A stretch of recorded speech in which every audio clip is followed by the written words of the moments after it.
Assalamualaikum warahmatullahi wabarakatuh. Saya Profesor Dr. Nur Zaman Khan daripada organisasi Pro Dr. NZK Bebas Narkoba Indonesia. So hari ini saya ada ibu-ibu yang luar biasa di Bekasi ya. Mesti kenalan di sini ibu-ibu di sini. Kita bicara khusus specially hari ini pasal masalah yang sangat penting actually untuk keluarga juga, untuk masyarakat juga. Itu masalah narkoba.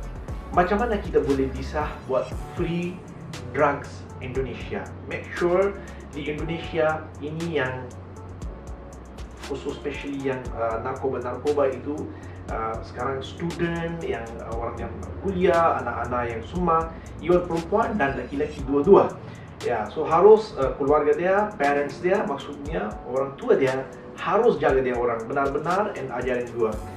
And kita mau hari ini tanya sama ibu-ibu di sini, maybe dia boleh kasih satu advice, penasihat ke luar ibu-ibu di sana, apa yang ibu-ibu harus lakukan, yang cara make sure pencegahan yang narkoba anak-anak dia and di luar sana ya, apapun ya. So, saya mau tanya ibu di sini mau tanya dia apa dia punya pengalaman juga. Dia seorang social worker juga, memang sangat luar biasa. Sedang minggu dia lah di Bekasi, kemana-mana dia pergi, buat ini, itu macam-macam. So kita harus tanya ini seorang ibu pegawai negeri juga, and nanti dia share dia punya pengalaman, and dia boleh share dia punya experience, apa yang dia orang lihat di luar sana, di masyarakat yang anak-anak sekarang dia buat itu ya. So, saya seorang presiden untuk organisasi Pro Dr. NZK Bebas Narkoba Indonesia. So, ini kita mau tanya yang apa penting harus di luar sana ibu-ibu lakukan untuk keluarga dan anak-anak dia ya. Assalamualaikum warahmatullahi wabarakatuh, ibu-ibu. Terima kasih, thanks for coming. Banyak-banyak terima kasih you join I. Ini kita buat untuk masyarakat, khusus especially edukasi juga, and untuk pencegahan, untuk awareness juga. Awareness harus anak-anak, ibu-ibu, keluarga-keluarga harus dia memang aware apa anak dia lakukan di luar sana, apa dia buat di sana. So make sure kita buat some things, kita dapat pahala juga, bukan cuma kita buat untuk ini.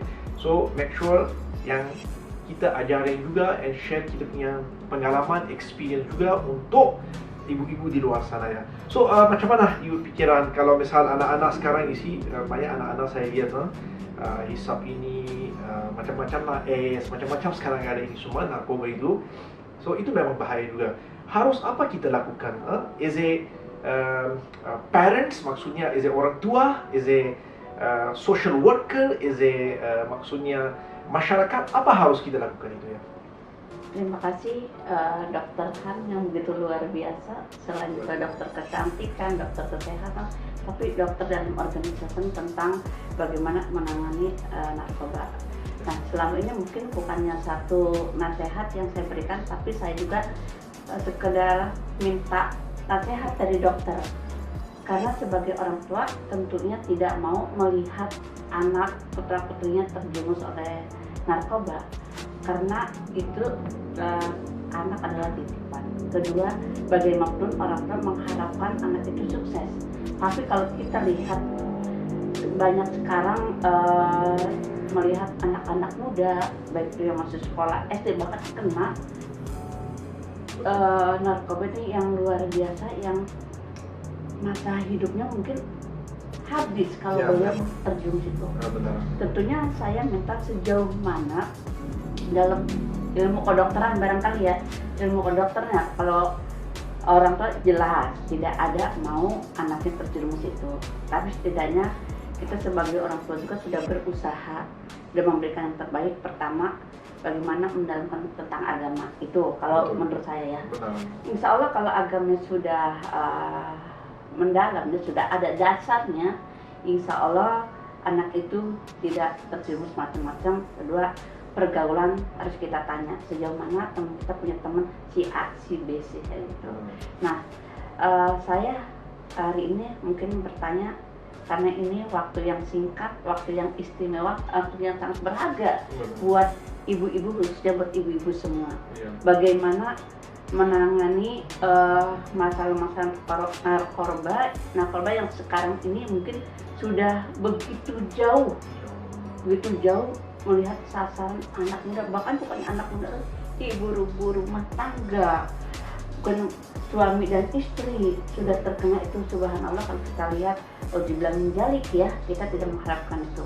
Nah, pertanyaan saya, bagaimana dokter ini bisa memberikan pencerahan atau jalan keluar sehingga anak-anak muda ini tidak tergaul, tidak terkena narkoba dan juga bebas dari anti narkoba. Mungkin itu dokter. Terima kasih. Ya, apa yang dia cakap sangat luar biasa, masya Allah.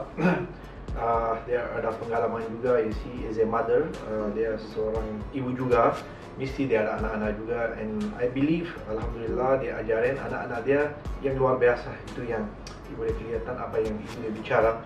So ibu, macam mana ibu punya pengalaman, apa ibu boleh penasihat ke masyarakat yang ibu-ibu di luar sana? So apa ibu punya pengalaman, saya pegawai negeri juga, ibu kerja bersama pemerintah, and mesti macam-macam orang dia datang, and you lihat ibu-ibu macam ni, banyak macam-macam problem ada. So apa you advice, maksudnya penasihat ke ibu-ibu di luar sana, siapapun, even lelaki ke perempuan ke siapa-siapapun, yang narkoba satu itu bukan cuma ibu-ibu saja, lelaki-lelaki semua orang. Memang kalau kita lihat sekarang lelaki-lelaki pun dia hisap semua narkoba yang pil-pil macam-macam dah ada nah, itu ya drugs semua nah. So apa you boleh bisa penasihat ke masyarakat sana ya? Ya, sebenarnya juga saya memperkenalkan diri ya, Pak. Ya. Saya lebih akrab dipanggil Bu Wati. Lebih senang saya dipanggil Bu. Kebetulan profesi saya itu kan sebetulnya adalah guru ya. Guru, masya Allah. Masalah narkoba ini kan sebetulnya bergulir bukan hanya saat ini ya. Sudah lama masalah narkoba ini yang harus kita perangi, terutama dimulai dari sejak anak-anak itu usia remaja. Bahkan sekarang juga kan di tingkat anak-anak pun banyak sekali para orang-orang yang menginginkan masyarakat Indonesia itu terjerumus di dalam dunia narkoba ini, kan sampai tingkat SD pun banyak melalui makanan atau yang lain. Bagi saya edukasi pencegahan anak-anak itu yang pertama memang kita harus perkenalkan dulu narkoba itu apa.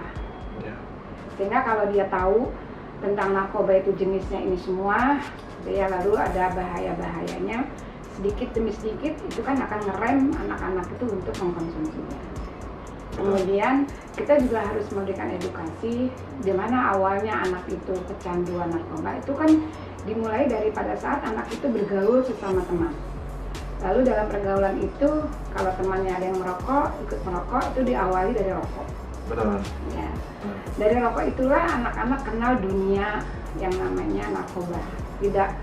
Tidak putus di rokok, mungkin nanti ke entah itu miras, entah itu barang-barang haram lain seperti ganja ataupun morfin, kokain dan sebagainya, dia akan ambil ke arah sana. Jadi dengan kita memberikan edukasi mengenalkan tentang jenis-jenis narkoba dengan bahayanya itu, tahap awal anak kenal. Lalu kita pencegahannya adalah dengan memberikan edukasi contoh-contoh yang sudah terjadi. Nah, yang sudah terjadi misalnya di dalam jaringan otak, dengan banyak mengkonsumsi narkoba, jaringan otak itu akan rusak, kemudian dia akan terjangkit berbagai macam penyakit. Benar. Nah, dari segi moral, anak itu kalau sudah merusak peredaran jaringan otak ini, dia tidak kenal itu ayah, ibu, atau saudara. Yang penting buat mereka pecandu itu adalah happy. Benar. Bagaimana caranya supaya dia dapat membeli barang haram itu kan gitu ya. Benar. Nah, memberikan contoh yang sudah terjadi di masyarakat itu kita berikan kepada anak-anak biar dia memberi efek takut gitu ya, efek untuk tidak mengkonsumsi. Ya. Nah, mungkin dari pihak orang tua kita sayang sama anak pastilah, apalagi ibu ya, pasti sayang sama anak. Tapi kalau dengan kita selalu memberikan satu kasih sayang itu dengan rupiah, minta berapa jadi kasih. Nah, itu kan peluang, ya peluang untuk anak bisa membeli kan gitu ya. Bukan kita pelit, tapi kita juga harus cek and recheck uang saku yang kita berikan itu untuk beli apa. Gitu kan, itu juga satu sepele, tapi itu pemicu. Dengan dia banyak uang, dia mudah membeli sampai harga berapapun, karena kan salah satu karakter pecandu ini kan apabila tidak mengkonsumsi kan nagih, katanya kan gitu ya. Ya, dia kan nagih. Dengan dia nagih berarti kan dia menghalalkan segala cara. Nah, yang seperti ini juga kan perlu kita berikan edukasi kepada anak-anak. Kebetulan saya ada di tingkat SMP. Kenakalan, mohon maaf, penyalahgunaan narkoba di tingkat SMP mungkin angka kecil. Tapi kalau kita tidak memberikan edukasi sejak ini, itu kedepannya akan justru pemicu dia bisa mengkonsumsi narkoba itu. Gitu. Di tingkat anak-anak SMP paling dia gemar merokok, dia gemar minuman yang aneh-aneh, ini campur ini gitu kan, ini campur ini gitu kan. Itu juga sebetulnya kan salah satu konsumsi yang tidak dianjurkan, ya, yang jelas akan merusak organ tubuh. Dari sejak SMP itulah, kebetulan saya basicnya memang guru SMP, kita coba memberikan edukasi, dan edukasi ini tidak hanya sekali dua kali, tapi kita buat program edukasi ini dalam tempo minimal 1 bulan 1 kali.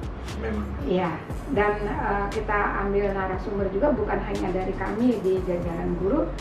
Sesekali kita bisa panggil dari kepolisian. Ya, itu penting ya. Ya, kita panggil dari kesehatan, misalnya entah seorang dokter, entah seorang perawat yang mengedukasi tentang kerusakan organ tubuh akibat narkoba gitu. Nah, tidak lain adalah memberikan efek anak ini biar takut sehingga dia tidak berani untuk mengkonsumsi barang haram itu. Luar biasa, sangat-sangat luar biasa dua-dua ibu apa dia bicara, khusus ibu dia guru. Kalau isi lihat orang guru, especially dia punya hidup selalu bersama anak-anak kecil di sekolah, daripada primary sampai middle high class semua. Itulah kita punya basic. Maksudnya kalau kita punya basic start yang bagus, atas pun alhamdulillah itu memang tak ada apa masalah. So ini khusus especially daripada social worker, seorang sangat luar biasa social worker, satu ibu yang luar biasa guru. And memang apa dua-dua dia bicara itu sangat penting untuk kita. Harus kita jaga anak kita. You see, kita harus fokus, keep on ini anak-anak dia pergi sama siapa, dia pergi apa, dia buat apa, dia rokok ke, dia tak ada ke. Kadang-kadang orang ini malam-malam dia pulang, pagi-pagi dia bangun, jam 10-11 dia bangun. So itu pun yang satu. So itu penting juga. And then nombor 2 khusus especially tadi dia bicara, harus kita buat programs edukasi itu sangat-sangat penting ya untuk kita. Kenapa penting?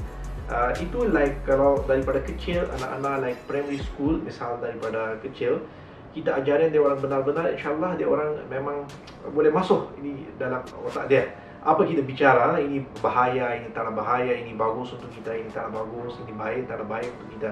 Ya, so kalau kita lihat di Indonesia, narkoba, anak-anak muda khusus especially, dia punya ratio sangat-sangat tinggi actually. So memang kita harus buat some education program, kita buat something, make sure orang dia tahu, dia ada dia takut sama ini ya. Make sure dia tahu buat itu kerjalah apa yang tak benar ya, yang tak bagus untuk kesehatan kita, untuk keluarga kita, untuk negara kita ya. So harus kita jaga itu ya. So saya mau buat satu ini, terima kasih ibu-ibu dua datang ke sini. And kita buat cuma ini satu saja, Stop Narkoba Indonesia. Ya. So ini yang khusus special message daripada dua-dua ibu, daripada saya juga. And insyaAllah kita buat program nanti sama polisi, sama tentera, sama sekolah, guru, sama pemerintah insyaAllah. And memang kita jadi semua kita jadi ambassador khusus untuk bebas narkoba Indonesia. Make sure ini lanat tak ada di dunia. Tak ada bagus ini ya. Assalamualaikum warahmatullahi wabarakatuh. Waalaikumsalam.